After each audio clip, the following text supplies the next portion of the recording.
So first of all આપણે વાત કરીએ એલઆઈસીની તો એલઆઈસી રિસેન્ટલી એક સારી એવી મુવમેન્ટ આપણને બનતી જોવા મળી. લોઅર એન્ડ પર ક્યાંક ને ક્યાંક આપણને 720 સુધીના લેવલ્સ આવતા જોવા મળ્યા. ત્યાંથી સારી એવી રિકવરી અત્યારે આપણને બનતી જોવા મળી છે.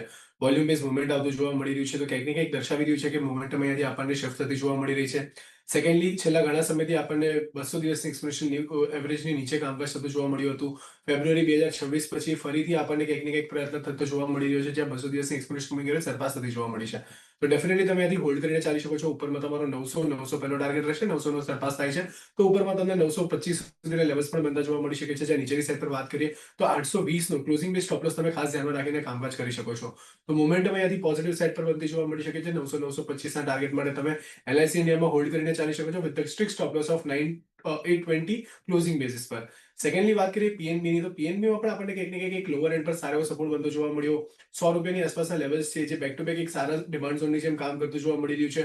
આ જ પર્ટિક્યુલર લેવલ્સ પાસે આપણને પ્રીવિયસલી પણ એક સારો બેઝ બનતો જોવા મળ્યો હતો અને ફરીથી એ જ પર્ટિક્યુલર લેવલથી આપણને બાઉન્સ આવતું જોવા મળ્યું છે. તો અહીંયા પણ ચાન્સીસ છે કે તમને 110 ની ઉપર જાય છે તો 115 સુધીના લેવલ્સ આવતા જોવા મળી શકે છે. જ્યાં નીચેની સાઈડ પર અગર વાત કરીએ તો 103 એક ઇમ્પોર્ટન્ટ સપોર્ટની જેમ સર્વ થતો જોવા મળે. તો અહીંયા પણ તમે 103 ના સ્ટોપ લોસથી ઉભા રહી શકો છો.